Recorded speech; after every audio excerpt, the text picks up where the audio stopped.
രക്ഷയുടെ പാതയിൽ. ഈശോ മിശിഹായ്ക്ക് സ്തുതിയായിരിക്കട്ടെ. ഇപ്പോഴും എപ്പോഴും സ്തുതിയായിരിക്കട്ടെ. കൂട്ടുകാർക്ക് എല്ലാവർക്കും സുഖമാണോ? എല്ലാവരും സന്തോഷമായിട്ടാണ് ഇരിക്കുന്നത്. കഴിഞ്ഞ ക്ലാസ്സിൽ നമ്മൾ ഏത് പാഠാ പഠിച്ചത്? ഇസ്രായേലിൻ്റെ തിരുനാളുകളെ പറ്റിയാണ് പഠിച്ചത്. അപ്പോൾ ഇന്നത്തെ ക്ലാസ്സിൽ നമ്മൾ ആ പാഠം തന്നെ തുടരുകയാണ്. അപ്പോൾ പാഠത്തിലേക്ക് കടക്കുന്നതിന് മുൻപ് നമുക്കൊന്ന് പ്രാർത്ഥിച്ചിട്ട് തുടങ്ങാം അല്ലേ? അപ്പോൾ എല്ലാവരും നിങ്ങൾ ഇരിക്കുന്ന സ്ഥലത്ത് തന്നെ സ്വസ്ഥമായിട്ട് കണ്ണുകൾ അടച്ച് കൈകൾ കൂപ്പിയിരിക്കുക. കർത്താവായ ദൈവമേ, ഇസ്രായേൽക്കാർക്ക് നൽകിയ അനുഗ്രഹങ്ങളെ ഓരോന്നും ഓർത്ത് അവർ നന്ദി അർപ്പിച്ച് പ്രാർത്ഥിച്ചതുപോലെ നമ്മുടെ ജീവിതത്തിൽ നമുക്ക് ലഭിക്കുന്ന ഓരോ അനുഗ്രഹങ്ങൾക്കും നന്ദി പ്രകാശിപ്പിക്കുവാൻ ഞങ്ങളെ പഠിപ്പിക്കണമേ. ആമീൻ. അപ്പോൾ കഴിഞ്ഞ ക്ലാസ്സിൽ നമ്മൾ ഇസ്രായേലിൻ്റെ തിരുനാളുകളെ പറ്റി പഠിക്കുകയായിരുന്നല്ലേ? അപ്പോൾ നമുക്ക് ആദ്യം ഇതൊന്ന് ഓർത്ത് നോക്കാം. നമ്മൾ എന്തൊക്കെയാണ് പഠിച്ചതെന്നൊന്ന് ഓർത്ത് നോക്കാം. അത് ഒന്നാമതായിട്ട് നമ്മൾ പഠിച്ചത് പുളിപ്പില്ലാത്ത അപ്പത്തിൻ്റെ തിരുനാളിനെ പറ്റിയാണ്. അപ്പോൾ ഇസ്രായേൽക്കാർ അവർക്ക് ലഭിച്ച അനുഗ്രഹങ്ങളെ പറ്റി ഓർക്കാനും നന്ദി പറയാനും കുഞ്ഞു കുഞ്ഞു തെറ്റുകൾ ചെയ്തു പോയിട്ടുണ്ടെങ്കിൽ മാപ്പ് പറയാനും വേണ്ടി കുറേ തിരുനാളുകൾ ആഘോഷിച്ചിരുന്നു. അതിലൊന്നാമത്തേത് ഏതായിരുന്നു? പുളിപ്പില്ലാത്ത അപ്പത്തിൻ്റെ തിരുനാൾ. അതെന്നാ ആഘോഷിച്ചിരുന്നത്? വിളവെടുപ്പിൻ്റെ ആരംഭത്തിൽ നല്ല വിളവുകളൊക്കെ കിട്ടിക്കഴിയുമ്പോൾ അതിന് നന്ദി പറയാനല്ലേ. രണ്ടാമത്തേത് പെസഹ തിരുനാളായിരുന്നു. പെസഹ തിരുനാൾ എന്തിൻ്റെ ഓർമ്മയായിരുന്നു? ഈജിപ്തിൻ്റെ അടിമത്തത്തിൽ നിന്ന് ഇസ്രായേൽ ജനത്തിനെ കാനാൻ ദേശത്തേക്ക് നയിച്ചതിൻ്റെ ഓർമ്മ ആചരിക്കാൻ വേണ്ടി ഇസ്രായേൽ ജനം പെസഹ തിരുനാൾ ആഘോഷിച്ചിരുന്നു. മൂന്നാമത്തേതോ കൂടാര തിരുനാൾ അല്ലേ? അവർ ഈജിപ്തിൽ നിന്ന് പുറപ്പെട്ട് കുഞ്ഞു കുഞ്ഞു കൂടാരങ്ങളിൽ താമസിച്ചതിൻ്റെ ഓർമ്മയ്ക്കായിട്ട് അവർ കൂടാര തിരുനാൾ ആഘോഷിച്ചിരുന്നു. പിന്നെയോ പന്തക്കുസ്ത തിരുനാൾ. എന്നാ പന്തക്കുസ്ത തിരുനാൾ അവർ ആഘോഷിച്ചത്? അവർ വിളവെടുപ്പിൻ്റെ 50-ാം ദിവസം. 50-ാം ദിവസം എന്ന് തന്നെയാട്ടോ ഈ പന്തക്കുസ്ത എന്ന വാക്കിൻ്റെ അർത്ഥം. അപ്പം 50-ാം ദിവസമാണ് അവർ പന്തക്കുസ്ത തിരുനാൾ ആഘോഷിച്ചിരുന്നത്. ഇതും ഒരു വിളവെടുപ്പ് ഉത്സവം തന്നെയായിരുന്നു. ഒടുവിൽ നമ്മൾ പഠിച്ചത് പാപപരിഹാര ദിനത്തെ പറ്റിയിട്ടാണ്. അവർ തമ്മിൽ അനുരഞ്ജനപ്പെടാനുള്ളൊരു അവസരമായിട്ട് പാപപരിഹാര ദിനം ആഘോഷിച്ചിരുന്നു. അപ്പോൾ നിങ്ങളെല്ലാവരും ഓർക്കുന്നുണ്ടോ കഴിഞ്ഞ ക്ലാസ്സിൽ പഠിപ്പിച്ചത്? അപ്പോൾ ഇന്നത്തെ ക്ലാസ്സിൽ നമ്മൾ സഭയിലെ തിരുനാളുകളെ പറ്റിയാണ് പഠിക്കാൻ പോകുന്നത്. സഭയിലെ പ്രധാനപ്പെട്ട തിരുനാളുകൾ പഠിക്കാം. എല്ലാവരും റെഡിയല്ലേ? ഓക്കെ. ഒന്നാമതായിട്ട് നമ്മൾ പഠിക്കാൻ പോകുന്നത് ലോകമെങ്ങും എല്ലാവർക്കും വളരെ സന്തോഷപൂർണ്ണമായിട്ടുള്ളൊരു ദിവസത്തെ പറ്റിയാണ്. എന്നാണിത്? ഡിസംബർ 25. എന്താ ഡിസംബർ 25-ൻ്റെ പ്രത്യേകത? അന്നാണ് ഉണ്ണീശോയുടെ ബർത്ത്ഡേ അല്ലേ? നമ്മൾ ക്രിസ്തുമസ് ആയിട്ട് ആഘോഷിക്കും. നമുക്കറിയാം, ലോക രക്ഷകനായ ഈശോ മനുഷ്യാവതാരം ചെയ്ത് നമ്മളെ രക്ഷിക്കാനായിട്ടാണ് ഭൂമിയിലേക്ക് വന്നത്. ഈശോ ആരായിരുന്നു? ദൈവപുത്രനായിരുന്നു അല്ലേ? എന്നിട്ട് മനുഷ്യനായി അവതരിച്ചത് എന്തിനു വേണ്ടിയാ? നമ്മളെ രക്ഷിക്കാൻ വേണ്ടിയിട്ടാണ്. അപ്പോൾ ദിവ്യരക്ഷകൻ്റെ പിറവി തിരുനാളാണ് നമ്മൾ ക്രിസ്തുമസ് ആയിട്ട് ആഘോഷിക്കുന്നത്. കുട്ടികളായ നിങ്ങൾക്ക് എല്ലാവർക്കും ഏറ്റവും ഇഷ്ടമുള്ളൊരു ദിവസമായിരിക്കും എന്തായാലും ക്രിസ്തുമസ്. എന്തൊക്കെയാണ് നമ്മൾ ക്രിസ്തുമസിന് ഒരുക്കമായിട്ട് ചെയ്യാറ്? 1-ാം തീയതി തന്നെ, ഡിസംബർ മാസം 1-ാം തീയതി തന്നെ എല്ലാവരും പപ്പയോടൊക്കെ പറഞ്ഞിട്ട് നമ്മൾ വീടുകളിൽ നക്ഷത്ര വിളക്കുകൾ തൂക്കുമല്ലേ? അപ്പോൾ എല്ലാ വീടുകളിലും പല കളറിലുള്ള നക്ഷത്ര വിളക്കുകളൊക്കെ ആയിട്ട് നല്ല ഭംഗിയായിരിക്കും. പിന്നെ എന്താ ചെയ്യാറ്? നമ്മൾ 25 ദിവസം നൊയമ്പ് നോക്കി പ്രാർത്ഥിക്കുമല്ലേ? ഉണ്ണീശോയ്ക്ക് ജനിക്കാൻ നമ്മുടെ കുഞ്ഞു ഹൃദയത്തിലും ഇടം കൊടുക്കാൻ വേണ്ടി നമ്മൾ നൊയമ്പ് നോക്കി പ്രാർത്ഥിക്കും. പല കുട്ടികളും നമ്മുടെ ചുറ്റുമുള്ള കുഞ്ഞുണ്ണീശോയെ സഹായിക്കാൻ വേണ്ടി അന്നേരം കുഞ്ഞു അവരുടെ പോക്കറ്റ് മണിയൊക്കെ ശേഖരിക്കുന്ന ശീലങ്ങളൊക്കെ ഉണ്ട്. പിന്നെ എന്താ നമ്മൾ ചെയ്യാറ്? ഏറ്റവും സന്തോഷമുള്ളൊരു കാര്യമുണ്ട്. എന്താ അത്? ഗിഫ്റ്റ് കിട്ടുന്നൊരു കാര്യമുണ്ടല്ലോ. എന്താ? ക്രിസ്തുമസ് ഫ്രണ്ടിനെ തിരഞ്ഞെടുക്കലല്ലേ? ഏറ്റവും സന്തോഷം എല്ലാവർക്കും അത്. കാരണം നമുക്ക് എന്താ കുറേ ഗിഫ്റ്റൊക്കെ കിട്ടുമല്ലേ? പിന്നെ നമ്മൾ വീട്ടിൽ കുഞ്ഞു പുൽക്കൂടൊക്കെ ഉണ്ടാക്കും.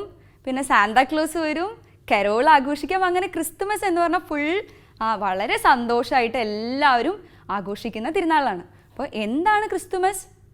ദിവ്യരക്ഷകൻ്റെ പിറവിയാണ് ക്രിസ്തുമസ്. അപ്പോൾ സഭയിൽ നമ്മൾ ആഘോഷിക്കുന്ന ഒരു പ്രധാനപ്പെട്ട തിരുനാളാണ് കേട്ടോ. ഇനി നമ്മൾ ദനഹ തിരുനാളിനെ പറ്റിയാണ് പഠിക്കാൻ പോകുന്നത്. ഈശോയുടെ മാമോദീസായെ അനുസ്മരിക്കുന്ന തിരുനാളാണ് ദനഹ തിരുനാൾ. എന്നാണ് ദനഹ തിരുനാൾ ആഘോഷിക്കുന്നതെന്ന് അറിയാമോ? ജാനുവരി മാസം 6-ാം തീയതി.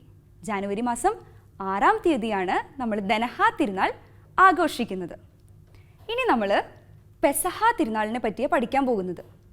പെസഹ തിരുനാൾ നമ്മൾ കഴിഞ്ഞ ക്ലാസ്സിൽ പഠിച്ചിരുന്നു ഇസ്രായേൽക്കാർ പെസഹ ആഘോഷിച്ചതിനെ പറ്റിയല്ലേ. ഒരു കുഞ്ഞാടിനെ കൊന്ന് അതിൻ്റെ രക്തം വീടിൻ്റെ കട്ടിളപ്പടികളിലും വാതിൽക്കാലുകളിലും ഒക്കെ തളിച്ച് അവർ പെസഹ ആചരിച്ചിരുന്നതിനെ പറ്റി പഠിച്ചു.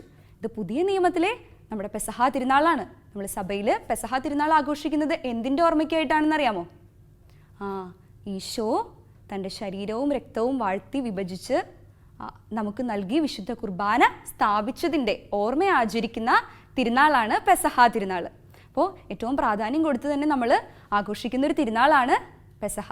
നമ്മൾ വീടുകളിൽ പെസഹ തിരുനാളിന് എന്താ ചെയ്യാറുള്ളത്? നിങ്ങൾ ഓർത്ത് നോക്കിക്കേ.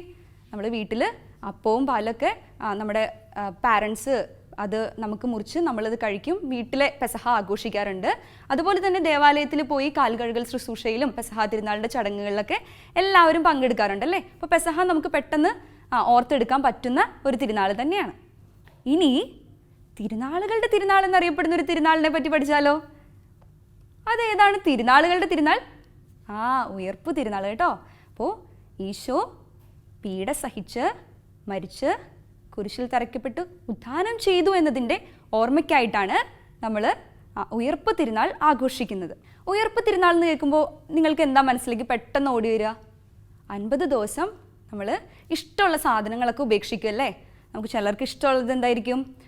എന്തെങ്കിലും മാംസം കഴിക്കുന്നതായിരിക്കാം, ചിലർക്ക് മീനായിരിക്കും ഏറ്റവും ഇഷ്ടമുള്ളത്. ചില കുട്ടികളൊക്കെ സ്വീറ്റ്സ് ഒക്കെ ഇഷ്ടമുള്ളതായിരിക്കും, അതൊക്കെ വേണ്ടാന്ന് നോക്കും 50 ദിവസത്തേക്ക്. അങ്ങനെ നമ്മൾ കുഞ്ഞു കുഞ്ഞു ത്യാഗങ്ങളൊക്കെ നോക്കി 50 ദിവസം നൊയമ്പെടുക്കും അല്ലേ. പിന്നെയോ ഉയർപ്പ് തിരുനാളിൻ്റെ അന്ന് രാത്രി പള്ളിയിൽ പോയി നമ്മൾ കൗതുകത്തോടെ നോക്കി നിൽക്കും. എന്ത്? ഉയർപ്പിൻ്റെ തിരുക്കർമ്മങ്ങൾ.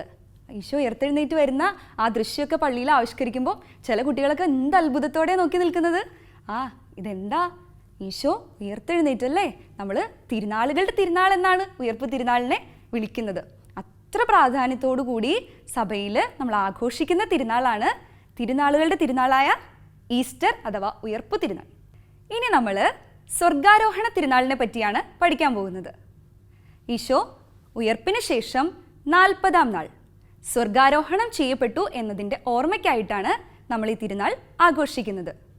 ഈശോ സ്വർഗത്തിൽ തൻ്റെ പിതാവിൻ്റെ വലത്ത് ഭാഗത്ത് ഉപവിഷ്ടനായി.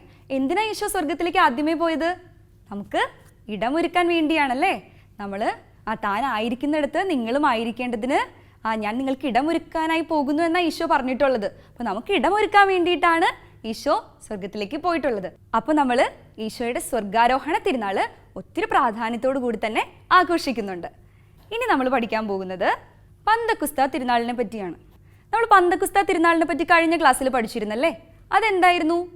അത് വിളവെടുപ്പിൻ്റെ 50-ാം ദിവസം അവർ ദൈവത്തിന് ബലികളും കാഴ്ചകളൊക്കെ അർപ്പിച്ചുകൊണ്ട് ഇസ്രായേൽക്കാർ ആഘോഷിച്ചിരുന്നതാണ് പന്തക്കുസ്ത തിരുനാൾ പഴയ നിയമത്തിൽ. പുതിയ നിയമത്തിൽ നമ്മൾ പന്തക്കുസ്ത തിരുനാൾ ആഘോഷിക്കുന്നത് എന്നാണ്? ഈശോ സ്വർഗാരോഹണം ചെയ്തതിൻ്റെ ശേഷം 10-ാം ദിവസമാണ് നമ്മൾ പന്തക്കുസ്ത തിരുനാൾ ആഘോഷിക്കുന്നത്. സെഹിയോൻ ഒട്ടുശാലയിൽ പ്രാർത്ഥിച്ചുകൊണ്ടിരുന്ന കന്യകാമാതാവിൻ്റെ മേലും സ്ലീഹന്മാരുടെ മേലും തീനാവുകളുടെ രൂപത്തിൽ പരിശുദ്ധാത്മാവ് എഴുന്നള്ളി വന്നു എന്നുള്ളതിൻ്റെ ഓർമ്മയ്ക്കായിട്ടാണ് നമ്മൾ പന്തക്കുസ്ത തിരുനാൾ ആഘോഷിക്കുന്നത്. ആരാ പരിശുദ്ധാത്മാവ്? നമുക്ക് വേണ്ടി സ്വർഗത്തിൽ നിന്ന് അയക്കപ്പെട്ടിട്ടുള്ള സഹായകനാണ് പരിശുദ്ധാത്മാവ്. നമ്മൾ പരീക്ഷയ്ക്കൊക്കെ പോകുന്നതിന് മുമ്പ് എന്താ ചെയ്യുക? നമ്മളോട് പാരൻസ് പറയും പരിശുദ്ധാത്മാവിനോട് പ്രാർത്ഥിക്കാൻ പറയും. എന്തിനു വേണ്ടിയിട്ടാ? ജ്ഞാനവും ബുദ്ധിയും ആലോചനയും ആത്മശക്തിയും അറിവും എല്ലാം നമുക്ക് നൽകുന്ന സഹായകനാണ് പരിശുദ്ധാത്മാവ്. അപ്പോൾ നിങ്ങളൊന്ന് ആലോചിച്ച് നോക്കിക്കേ, നമുക്ക് എന്തൊരു ഈസിയാണ്. നമുക്ക് എന്തെങ്കിലും കാര്യങ്ങൾ സാധിക്കണമെങ്കിൽ എന്ത് ചെയ്താൽ മതി? സഹായകനെ കൂട്ടുപിടിച്ചാൽ മതി. പരിശുദ്ധാത്മാവ് വന്നാൽ നമുക്ക് എല്ലാ കാര്യങ്ങളും എളുപ്പം ലഭിക്കും. അപ്പോൾ സഭ സ്ഥാപിച്ചതിൻ്റെ ഒരു ഓർമ്മ ദിവസം കൂടിയാണ് പന്തക്കുസ്ത തിരുനാൾ കേട്ടോ. സഭയെ നയിക്കാനും സഭയിൽ വസിക്കാനും നമ്മളെ ഓരോരുത്തരെയും നയിക്കാനും വേണ്ടിയിട്ടാണ് പരിശുദ്ധാത്മാവ് വന്നിട്ടുള്ളത്. അപ്പോൾ സഭയിലെ പ്രധാനപ്പെട്ട തിരുനാളുകളാണ് നമ്മൾ ഇത്രയും നേരം പഠിച്ചത്. ഏതൊക്കെയായിരുന്നു? ഒന്നാമത് പഠിച്ചത് ക്രിസ്തുമസിനെ പറ്റി, രണ്ടാമത് നമ്മൾ പെസഹ തിരുനാളിനെ പറ്റി പഠിച്ചു, ദനഹ തിരുനാളിനെ പറ്റി പഠിച്ചു, ഉയർപ്പ് തിരുനാളിനെ പറ്റി പഠിച്ചു, സ്വർഗാരോഹണത്തെ പറ്റി പഠിച്ചു, പിന്നെയോ പന്തക്കുസ്ത തിരുനാളിനെ പറ്റി പഠിച്ചു. ഇത് മാത്രമല്ല കേട്ടോ, വേറെയും കുറേ തിരുനാളുകൾ സഭയിലുണ്ട്. സഭയിലുള്ള പ്രധാനപ്പെട്ട തിരുനാളുകൾ നമ്മൾ ഈശോയുടെ വേറെയും കുറേ തിരുനാളുകൾ ആഘോഷിക്കുന്നുണ്ട്. അതുപോലെ തന്നെ മാതാവിൻ്റെയും മറ്റു വിശുദ്ധരുടെയും ഒക്കെ തിരുനാളുകൾ ആഘോഷിക്കുന്നുണ്ട്. അപ്പോൾ കൂട്ടുകാരുടെ അടുത്തൊരു കാര്യം ചോദിക്കട്ടെ, എന്തിനാണ് നമ്മൾ ഈ തിരുനാളുകൾ ആഘോഷിക്കുന്നത്? നമുക്ക് വെറുതെ ആഘോഷം മാത്രം മതിയോ? പോരല്ലേ? തിരുനാളുകൾ നമ്മളെ ആത്മീയ ജീവിതത്തിലേക്ക് കുറേ കൂടെ അടുപ്പിക്കുന്നതാവണം. എങ്കിൽ മാത്രമാണ് തിരുനാൾ ആഘോഷം അതിൻ്റെ പൂർണ്ണതയിലെത്തുള്ളൂ. അപ്പോൾ നമ്മൾ വെറുതെ ആഘോഷിച്ച് മാത്രം കളയാതെ നമ്മൾ എത്രമാത്രം അത് ആത്മീയ ജീവിതത്തിലേക്ക് ചേർത്ത് നിർത്തുന്നു എന്നുള്ളത് കൂടെ നിങ്ങൾ പരിശോധിക്കണം. അപ്പോൾ എല്ലാ തിരുനാളും എന്തിനു വേണ്ടി ആവണം? നമുക്ക് ചെയ്തിട്ടുള്ള നല്ല കാര്യങ്ങളെപ്പറ്റി, ദൈവം നമുക്ക് ചെയ്തിട്ടുള്ള നല്ല കാര്യങ്ങളെപ്പറ്റി ഓർക്കാനും അതിന് നന്ദി പറയാനും. നമ്മൾ കുഞ്ഞു കുട്ടികൾ കുഞ്ഞു കുരുത്തക്കേടൊക്കെ കാണിക്കുമല്ലേ? അങ്ങനെ എന്തെങ്കിലും ചെയ്തിട്ടുണ്ടെങ്കിൽ അതിന് മാപ്പ് പറയാനും വേണ്ടിയിട്ടുള്ള അവസരമായിട്ട് ഓരോ തിരുനാളിനെയും കാണണം. ഓരോ തിരുനാളിന് മുമ്പും കുമ്പസാരിച്ച് ഒരുങ്ങുന്നതൊക്കെ നല്ലതായിരിക്കും. അപ്പോൾ ഇന്നത്തെ ക്ലാസ്സിൽ നമ്മൾ സഭയിലെ തിരുനാളുകളെ പറ്റി പഠിച്ചു. ഇനി ടീച്ചർ നിങ്ങൾക്ക് ഒരു ആക്ടിവിറ്റി തരാം. എന്താണ് ആക്ടിവിറ്റി? Holiday calendar. ഹോളിഡേ എന്നൊക്കെ കേൾക്കുമ്പോൾ എല്ലാവർക്കും ഭയങ്കര സന്തോഷം. എന്താണിത്? ഹോളിഡേ എന്ന് പറഞ്ഞാൽ അവധി ദിവസം അല്ലേ? പക്ഷേ ഇതാ ഹോളിഡേ അല്ല കേട്ടോ. ഇതെന്താണ്? നമ്മൾ നമ്മുടെ വീട്ടിലുള്ള നമ്മുടെ പാരൻസിൻ്റെയോ നമ്മളുടെയൊക്കെ സുഹൃത്തുക്കളുടെയൊക്കെ ഫീസ്റ്റുകൾ, നമുക്കോരോ നമ്മളുടെ പേരിന് കാരണഭൂതരായിട്ടുള്ള ഒരു വിശുദ്ധരുണ്ടാവില്ലേ? നമുക്ക് മാമോദിസ മുക്കി കഴിഞ്ഞപ്പോൾ നമുക്ക് ഓരോ പേരുകൾ, മാമോദിസ പേരുകളൊക്കെ നൽകിയിട്ടുണ്ടാവും. അപ്പം ആ വിശുദ്ധരുടെയൊക്കെ തിരുനാളുകൾ എന്നാണെന്ന് കണ്ടെത്തണം. അപ്പം നിങ്ങളുടെ പാരൻസിൻ്റെയും നിങ്ങളുടെ ഫ്രണ്ട്സിൻ്റെയും എല്ലാവരുടെയും ഫീസ്റ്റ് ഡേ കണ്ടെത്തണം. ഓക്കെ, അപ്പോൾ ഫീസ്റ്റ് ഡേ കണ്ടെത്തിയാൽ മാത്രം പോരാ, അത് ഏതു വിശുദ്ധരുടെ തിരുനാളാണെന്ന് കണ്ടെത്തി ആ ദിവസം നിങ്ങളൊന്ന് കലണ്ടർ പോലെ ആക്കണം. ഒപ്പം തന്നെ നമ്മൾ സഭയിൽ പൊതുവായിട്ട് ആഘോഷിക്കുന്ന മറ്റു തിരുനാളുകളിൽ ഇപ്പോൾ നമ്മൾ പഠിച്ച ക്രിസ്തുമസും ദനഹാ തിരുനാളും അതുപോലെയുള്ള തിരുനാളുകളും നിങ്ങൾക്ക് ഈ ഹോളിഡേ കലണ്ടറിൽ മാർക്ക് ചെയ്യാം. അപ്പം എല്ലാവരും വേഗം നിങ്ങളുടെ ഫ്രണ്ട്സിനെയൊക്കെ വിളിച്ച്, അവർക്ക് ചിലപ്പോൾ ചില കുട്ടികൾക്കൊന്നും മാമോദിസ പേരൊന്നും അറിയുന്നുണ്ടാവില്ല. അങ്ങനെയുള്ളവർ എന്ത് ചെയ്യണം? പാരൻസിൻ്റെ അടുത്തൊക്കെ ചോദിച്ച് അത് കണ്ടെത്തണം. ഡേറ്റ് അറിയാത്തവർ നിങ്ങളുടെ കാറ്റിസം ടീച്ചേഴ്സിൻ്റെ അടുത്ത് ചോദിച്ചാലും മതി, അവർ നിങ്ങളെ ഹെൽപ്പ് ചെയ്യും. അങ്ങനെ ഡേറ്റ് ഒക്കെ കണ്ടുപിടിച്ച് എന്ത് ചെയ്യണം? ഹോളിഡേ കലണ്ടർ തയ്യാറാക്കണം. അപ്പോൾ ഇത് ചെയ്തതിന് ശേഷം നിങ്ങളുടെ കാറ്റിസം ടീച്ചേഴ്സിന് അയച്ചു കൊടുക്കാനും മറക്കരുത്. അപ്പോൾ ഇന്നത്തെ ക്ലാസ്സിൽ പഠിപ്പിച്ച കാര്യങ്ങൾ എല്ലാവർക്കും മനസ്സിലായി എന്ന് വിചാരിക്കണു. അപ്പോൾ തിരുനാളുകൾ നമ്മളെ എല്ലാവരെയും കൂടുതൽ ആത്മീയ ജീവിതത്തിലേക്ക് അടുപ്പിക്കട്ടെ എന്ന് പ്രാർത്ഥിച്ചുകൊണ്ട് ഈശോ മിശിഹായ്ക്ക് സ്തുതിയായിരിക്കട്ടെ.